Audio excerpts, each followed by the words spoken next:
Tunawasalimuni popote mlipo wapenzi watazamaji wa Kibenge TV, tukitumania kwamba mnaendelea vizuri na mko salama kabisa, na hiyo ndio furaha yetu. Na basi tunakuja kuwakaribisheni kusikiliza awamu hii ya matangazo ya habari za matukio ya kila siku kwa yale ambayo yanaendelea kujiri katika mashariki mwa Jamhuri ya Kidemokrasia ya Kongo, ambako hali ya usalama inazidi kuzorota siku baada ya siku.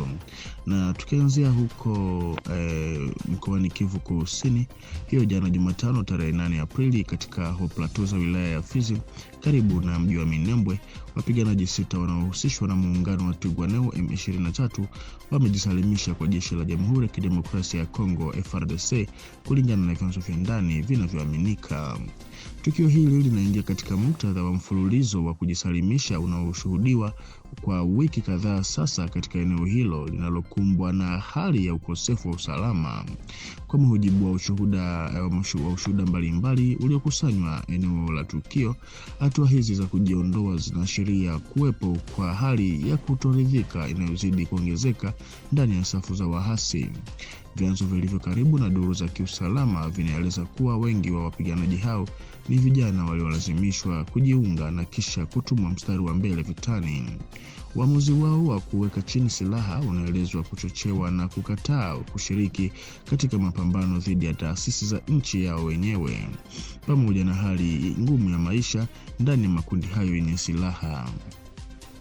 Mwelekeo huu wa kujisalimisha unaweza, kwa mujibu wa baadhi ya wachambuzi, kuashiria kudhoofika taratibu kwa mshikamano wa ndani na makundi hayo katika wakati ambapo operesheni za kijeshi na shinikizo kutoka kwa jamii vinaendelea katika nyanda za juu za Fizi na maeneo ya jirani.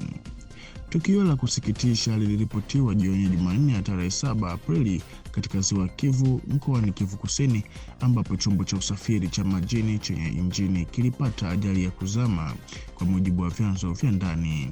Kwa mujibu wa taarifa za awali, mtumbwi huo wa injini uliokuwa umetoka Ijwi-Sakio ukielekea kutoka Makengere ulipinduka katika mazingira ambayo bado hayajafahamika wazi.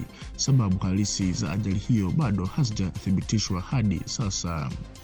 Taarifa za awali tayari zinaonyesha kuwepo kwa vifo vya watu, ingawa idadi rasmi bado haijatolewa. Shughuli za uokoaji na utafutaji zinaendelea, zikihusisha wakazi wa eneo hilo pamoja na vyombo husika kwa lengo la kuokoa manusura wanaowezekana na kuopoa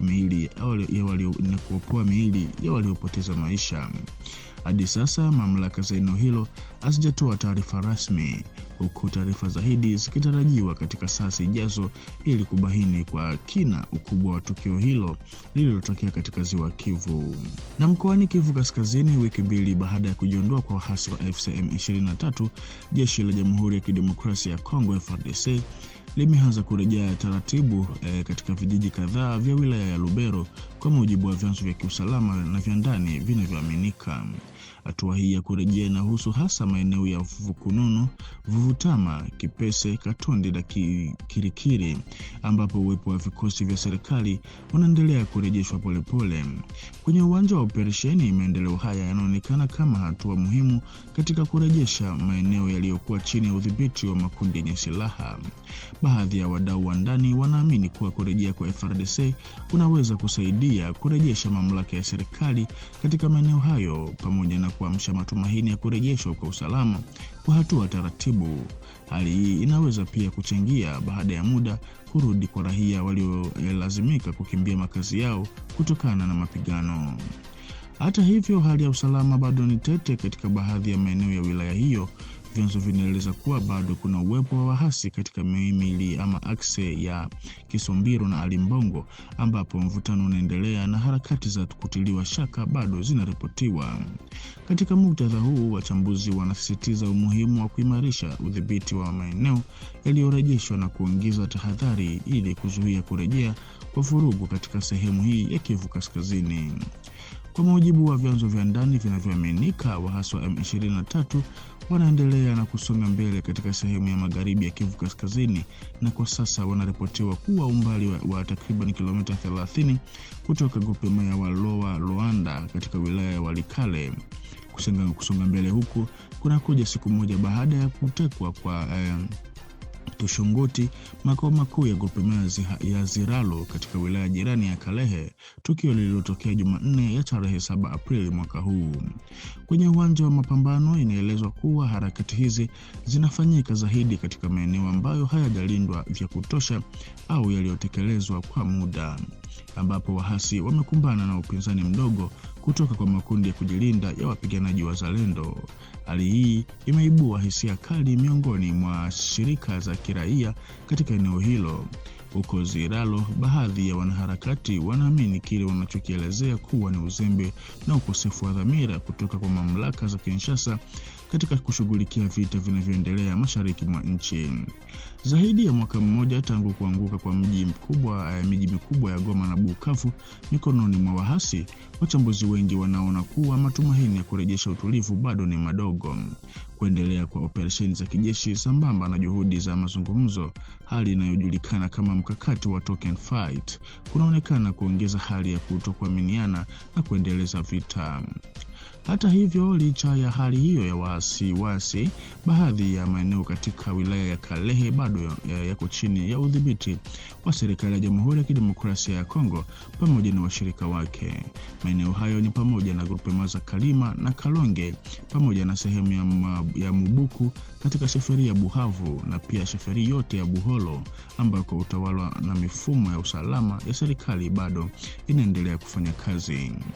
Na hiyo jana Jumatano tarehe 8 Aprili mchana, hofu kubwa iliripotiwa katika mji wa Mambasa mkoani Ituri kutokana na kuenea kwa uvumi wa kuingia kwa wahasi wa ADF. Kwa mujibu wa vyanzo vya ndani, wakiwa katika mvua kubwa, wakazi wengi walionekana wakikimbia katika mielekeo tofauti, hususan katika mtaa unaoitwa Afrique du Sud, wakijaribu kuepuka kile walichokuwa wanadhani ni shambulio.